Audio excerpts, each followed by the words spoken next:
Hello, hello. In this video, we will look at the five-number summary and box plots. So we'll start with the five-number summary. This gives us a way, as the name implies, to summarize data. In particular, we'll include a measure of center and then some indications of the spread in the data. So the five-number summary consists of these five measurements. The minimum, so the lowest value in the data set. Q1, that's the first quartile. The median, which is also the second quartile. This separates the bottom 50% of your data from the upper 50%. We'll also include Q3, and finally the max, or the largest value in the data set. So let's look at an example, and then I'll explain how all this works. So here I have a data set. These are the ages of mothers at the birth of their first child. This is a random sample with n equals 30. So in this table I have, let's see, there are 5 by 6, yeah, that's 30 values. So the first step in finding these values for the five-number summary would be to put these in order. That's if you're doing this by hand. So by the magic of planning ahead, I've already done that step. So I have these values in order from least to greatest, and I've also indexed them. So I've numbered them 1, and that's through 30. So there were 30 in the sample, so the last value, the highest value here, is number 30. This makes it really easy to get the first value in our five-number summary and the last value.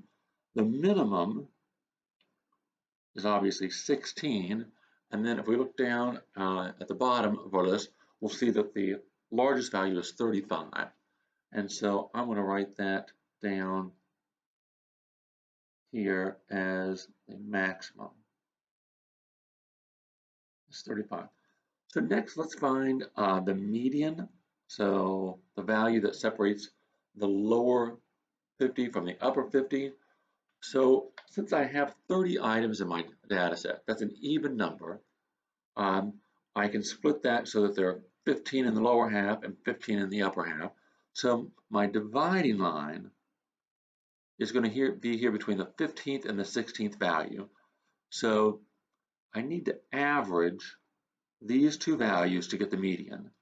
So I can add 23 and 24 and then divide by 2, but I know that that result is going to be 23 and a half. So next I'll find Q1. So that's the median just for this lower half of the data. So there are 15 values, that's an odd number. So I should be able to find a single value right in the middle. I can look for n plus 1 over 2, that tells me the position or where to look. So 15 plus 1 is 16, then divided by 2 is 8. So I need to look in position 8, and that's right here. So the position is not Q1, but rather this data value is Q1. So that's 20. And then I'll look in the upper half, and again, now I'm going to find the median just for these last 15 values. Again, it'll be in position 8 among these. So 1, 2, 3, 4, 5, 6, 7, 8. In this case, Q3 then is the value 26. So my five-number summary is 16, 20, 23.5, 26, and 35. And I said sometimes you'll list these as a set, in which case you can put some brackets around it. And they'll always be entered in this order of minimum, Q1, median, Q3, and max. There's no need to label them here. As soon as you say that this is the five-number summary, we'll assume that they're in that order. So what does the five-number summary tell us about the center and the spread? Well, The median is a measure of center. So this number tells me that half of my data is less than or equal to 23.5. And in this context, that means that half of the mothers were were 23 or younger, and half were 24 or older. So that kind of gives me an idea about what was typical. And similarly, I could interpret each of the quartiles separately. A quarter of the mothers were 20 or younger. A quarter were over the age of 26. The youngest was 16. The oldest was 35. That would be in this sample. But as far as the spread, one thing I want to focus on is the range. So recall that that's the difference between the largest and the smallest. In this case, that would be 35 minus 16. So I think that's 19. So there's a 19-year age difference between the oldest and the youngest. I can also look at the interquartile range. So remember, the range is not resistant. It only relies on these, what we'll call extreme values for now, the highest and the lowest. The interquartile range relies on Q3 and Q1. It's the difference between Q3 and Q1. In this example, that would be 26 minus 20, which is 6. So there's a 6-year age difference if we just look at the middle 50% of mothers.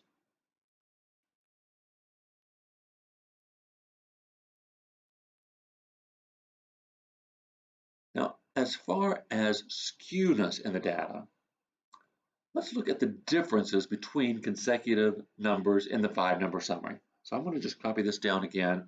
We had 16, 20, 23.5, 26, and 35. So this represents the bottom 25%. And there's a range of just 4 years in this bottom quartile. And then if we look in the second 25%, so the second quarter, there's an age range of 3.5 years. That's the difference between 20 and 23.5. In the third quarter, there's an age range again of 2.5. And then in the fourth quarter, that's the top 25%, there's an age range of 9 years. So let's look at the difference here. In the two middle quarters, the age ranges are the same, and they're also smaller compared to the other age ranges. So that means that the data is a little more compact in both the second and the third quarter. There's a bit more spread in the bottom 25%, and then when we look over in the top 25%, there's an age range of 9 years. So there's a bit more spread in this top quarter. So we might suspect that there is a right skew. So I'm going to put a little question mark here. To help us visualize this and to determine if there really is a right skew, we're going to use a box plot. So a box plot is a graphical representation that's based on the 5-number summary. So to start my box plot, I'm going to give myself a number line with some scale. And my range of ages for these mothers is 16 to 35. I'm going to give myself some room beyond that. I'm going to start a little bit below the minimum, in this case at 15, and I'm going to mark off increments of 5 years.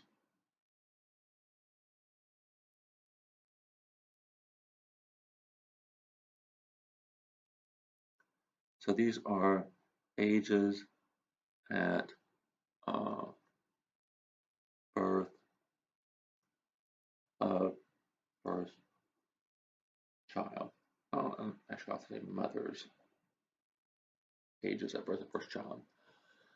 So I'm going to start by marking off the values for Q1, the median, and Q3. These are going to form the box in the box plot. So Q1 is 20, so I'm going to draw a line at 20. The median is 23.5. So just to add a few more marks here, that's 21, 22, 23, 24. So I need 23.5, that would be about right here. And then Q3 is 26. I'll add another tick mark here, there. And then I'll close these in with a box. So this line represents the median. The left-hand side of the rectangle is Q1, and the right-hand side is Q3. So next, I want to determine if there are any outliers. So we're going to use the 1.5 IQR rule. And so I'm going to take Q1 and subtract 1.5 times my IQR. That will give me a lower fence. And I'll also take Q3 and add 1.5 times the IQR. And that's going to give me an upper fence. So Q1 is 20. My IQR is 6, so minus 1.5 times 6. I know that that's 9. 20 minus 9 is 11. And Q3 is 26 plus the same amount is 35. Now I'm just going to pencil in, the lower fence is 11. It's actually off the charts here. I know that there are no values below 11, and so I'm actually, in this case, I don't need to even show that as a fence, but I will show you, I will add the upper fence, and we're just going to lightly pencil in and mark at 35. So anything above 35 would be an outlier, and you would usually mark an outlier with an asterisk. So now that we know where our fences are, the lower fence is way down here off of our charts. We're going to look for the lowest value that is inside the fence. So the lowest value that's inside this fence is 16, and I'm going to draw a slightly smaller bar, not as tall as the Q1 bar, and connect this to my rectangle with a line. Sometimes this is called a whisker. So this line represents the minimum value that's not an outlier. And now I'm going to look for the largest value that's not an outlier. So to be an outlier, I would have to be greater than 35. Well, my largest value is exactly 35, so that's not an outlier. So I'll put a bar here to represent my maximum, and then connect that with a bar. So what does this show me? When I'm looking at a box plot, I'm partly looking to see if there's symmetry, and that's both in the inner quartile and then overall. So what I see here is that there is the whisker on the right-hand side is elongated. It's certainly longer than the whisker that's on the left-hand side. And so that tells me that there, again, this is the spread in the top 25%.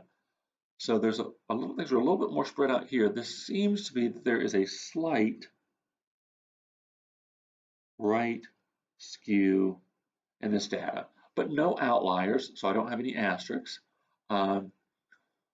So that is a 5-number summary and box plot for this data. In the next video, I'll show you some other examples and also how to use a TI-84 to do some of this work.